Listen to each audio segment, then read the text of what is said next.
नमस्कार, मी दृष्टी तुमचं सगळ्यांचं स्वागत करते दृष्टीज किचनमध्ये। आज इथे आपण मस्त असे बनवणार आहे ओल्या खोबऱ्याचे मोदक बनवणार आहे बाप्पाच्या नैवेद्यासाठी। आणि हे अगदी 10 मिनिटात बनवून रेडी होतात। जास्त काही साहित्य पण नाही लागणार आणि अगदी म्हणजे तोंडात घातले की हे वितळतात, एवढे छान असे हे मोदक बनतात। आणि तुम्ही बघू शकता दिसायला पण किती सुंदर झालेले आहेत, खायला तर अप्रतिम अशी टेस्ट आहे ह्याची। चला मग वेळ न घेता आपण इथे रेसिपीकडे वळूया। त्यासाठी आपल्याला इथे एक नारळ किसून घ्यायचा आहे आणि शक्यतो त्याचे सफेद जे म्हणजे नारळाचा वरचा भाग आहे तोच घ्यायचा, काळपट भाग घ्यायचा नाही। त्यानंतर आपल्याला इथे अर्धी वाटी मिल्क पावडर घ्यायची आहे, चवीनुसार साखर घ्यायची। मी ते अर्धी वाटीला देखील थोडीशी कमी अशी साखर घेतली आणि अर्धी वाटी आपल्याला दूध घ्यायचं आहे। त्यानंतर हे बघा तुम्ही बघू शकता एका कढईमध्ये जे आपण दूध घेतलेलं आहे अर्धी वाटी, हे मी सगळी तिन्ही जे वाटे आहेत ते छोट्या वाट्या आहेत। अगदी दूध थोडंसं गरम होईपर्यंत आपल्याला हे गॅसवर ठेवायचं आहे। जास्त म्हणजे किंवा दूध आटवायचं नाही, काही नाही, फक्त आपल्याला हे दूध जसं आपण नॉर्मल गरम करतो ना तसंच दूध गरम करायचं आहे। व्यवस्थित हे दूध गरम झालं ना की आपण जे खोबरं किसून घेतलेलं आहे ते घालायचं आहे आणि हे 1-2 मिनिटात आपलं हे खोबरं परतून घ्यायचं त्यात दुधामध्ये। जास्त वेळ आपल्याला हे खोबरं इथे दुधामध्ये परतून नाही घ्यायचं आहे, म्हणजे हलकंसं आपल्याला हे नरम होईपर्यंत आपल्याला हे खोबरं दुधामध्ये फिरवून घ्यायचं आहे। हे बघू शकता पटकन हे मोदक बनवून होतात आणि खायला तर खूपच मस्तच लागतात। आणि हे बघा 1-2 मिनिटं अशी परतवलं ना की त्यानंतर आपल्याला ह्याच्यामध्ये जे आपण साखर घेतलेली आहे ती घालायची। गोड इथे तुम्ही कमी जास्त करू शकता, मी अर्ध्या वाटीला अगदी थोडंसं कमी इथे साखर घेतलेली आहे। तिन्ही सेम वाट्यामध्ये मी प्रमाण घेतलेलं आहे आणि साखर हे थोडीशी वितळली म्हणजे थोडीशी मेल्ट होईपर्यंत आपल्याला हे फिरवायचं, अगदी 1-2 मिनिटच लागतात, जास्त वेळ नाही लागत।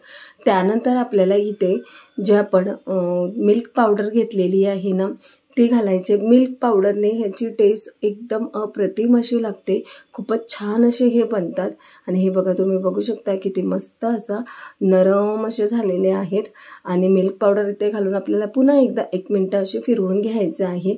खोबरं हे जे खोबऱ्याचे आपण जे मोदक बनवणार आहे ना अगदी हे 2-3 दिवस तुम्ही आरामात खाऊ शकतात, लगेच हे खराब होत नाही आणि टेस्टही खूप छान होते। आणि मेन म्हणजे घाई गडबडी गणपतीचा सण बोलल्यावर बरेच सारे आपल्या घरी पाहुणे किंवा बरीच कामं असतात, त्यामुळे आपण हे पटकन असे नैवेद्यासाठी बनवू शकतो, जास्त वेळ लागत नाही।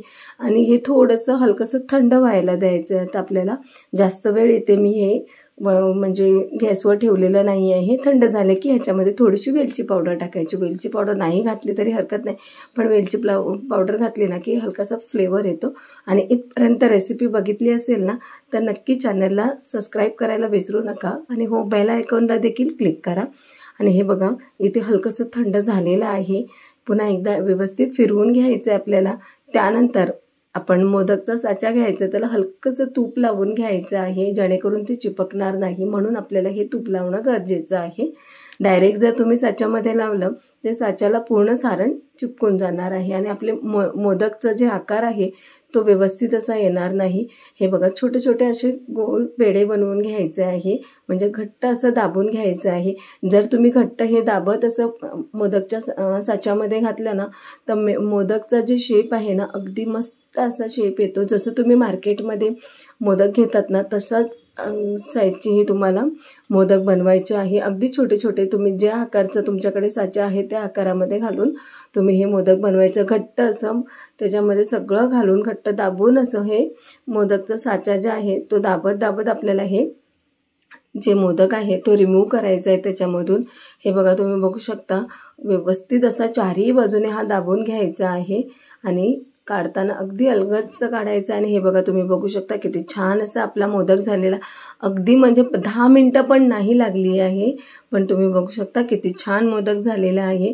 तर बाप्पाच्या नैवेद्यासाठी ही रेसिपी तुम्ही नक्कीच बनवा आणि सगळ्यांनाच आवडतील। आणि त्यानंतर मी हे थोडंसं बटर पेपरवर ठेवलेलं आहे, पूर्ण हे सगळं बनवून घ्यायचं आहे। हे बघा अशा प्रकारे मी पुन्हा एकदा एक बाजून बनवून दाखवते। साच्याला पूर्ण तूप लावून घ्यायचं आहे, असा गोल आकाराचा पेढा तयार करायचा आहे आणि त्यानंतर आपल्याला हे मोदकचं साच्यामध्ये घालायचं आहे.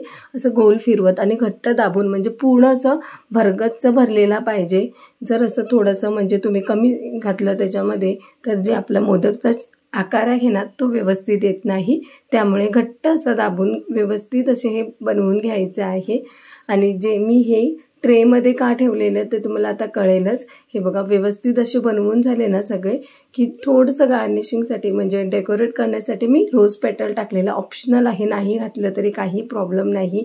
आणि इथे आपले मोदक बनवून झालेले आहे. हे मोदक आपल्याला फ्रीजमध्ये ठेवायचं एक 10 ते 15 मिनटं, जेणेकरून हे व्यवस्थित सेट होतात. आज नाही ठेवले तरी काही प्रॉब्लेम नाही. पण हे कसं जर तुम्ही ठेवले ना तर त्याचा शेप म्हणजे जशाच्या जसा 2-3 दिवस तसाच राहतो, काहीही त्या शेपला होत नाही. त्यामुळे हे तुम्ही फ्रीजमध्ये ठेवायचं, नाही ठेवलं तरी काही प्रॉब्लेम नाही, ऑप्शनल आहे. आणि आजची रेसिपी जर मोदकची तुम्हाला आवडली असेल ना तर प्लीज चॅनलला लाईक, शेअर, सबस्क्राईब करायला विसरू नका. आणि हे बघा आपला बाप्पाचा नैवेद्य रेडी आहे. चला मग पटकन चॅनलला सबस्क्राईब करा. थँक्यू.